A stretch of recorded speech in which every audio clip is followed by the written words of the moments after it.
I originally got into costuming because I was an actor, and I was an actor in college, and after going for so many fittings in the costume shop, it seemed like a fun place to work.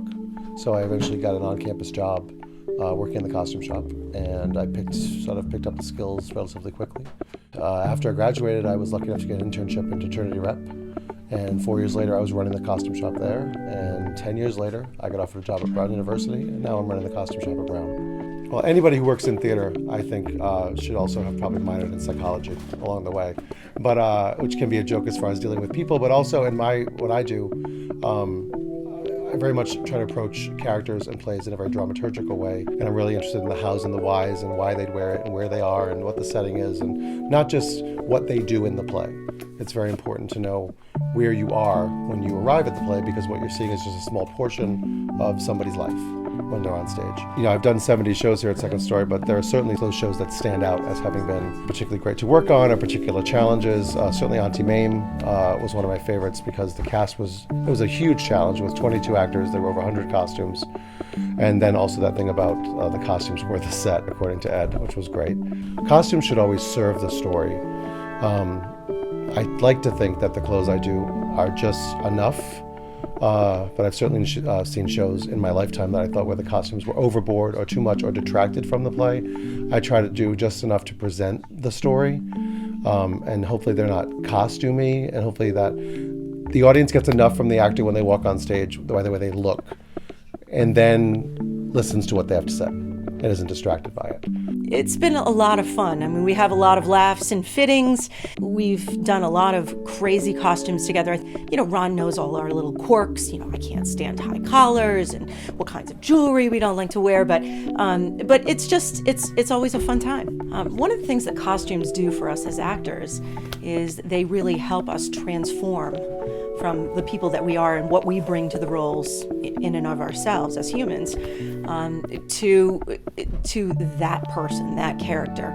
And it really is a transformative process. You see it, you start becoming that role in rehearsal, and then you put on a muslin that's been fitted for you expressly and designed for you, and then the costume comes and it really helps you complete that journey.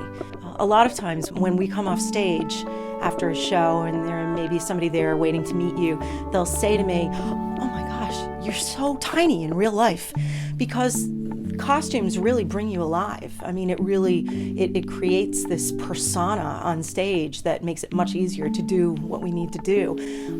One of my favorite costumes ever was a beautiful outfit that Ron made for me when I played Hedda Gabler here at Second Story.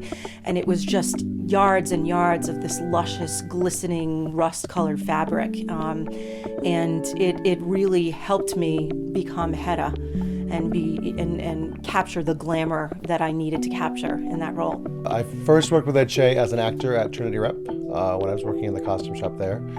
And then he left for a while, and when he opened up Second Story here, he called me up and asked me if I wanted to come down and design a show. And I thought, sure. And I came, and I've stayed for 11 years. He doesn't just call me up and say, well, I want so-and-so in a blue dress and so-and-so in a black suit. Oftentimes Ed uses the phrase, the costumes are the set, which can be a lot of pressure. But at the same time, it's a lot of fun to know that most of what I do will relate the story to the audience primarily, as opposed to there being multiple large creative elements on stage. Back in the times where we didn't have large sets, the costumes really were the only way to set the setting for the play. He wants to hear what I think, which is wonderful, and I want to hear what he thinks. We read the scripts and we sit down and we talk about the world and the feeling and what the lights may be and what the set will be and what the color scheme should be and a general overall feeling of the show, whether it's a comedy or it's heavy. And I go off and I look up stuff and I collect swatches and we talk again. And he really does let me do what I want as far as shapes and color choices and wig designs, and he's not one of those controlling directors in the way of he has to see a finished drawing of every costume before I start working on them. And generally, I'd say 99.9% of the time when I show up for tech with the clothes and the wigs and people go on stage, he's generally very pleased, and we've maintained a very good working relationship over the years. Trusting each other that he's taking care of his part and doing what he would say, and I'm taking care of my part, and when we come together, it'll be a bigger, more wonderful part together.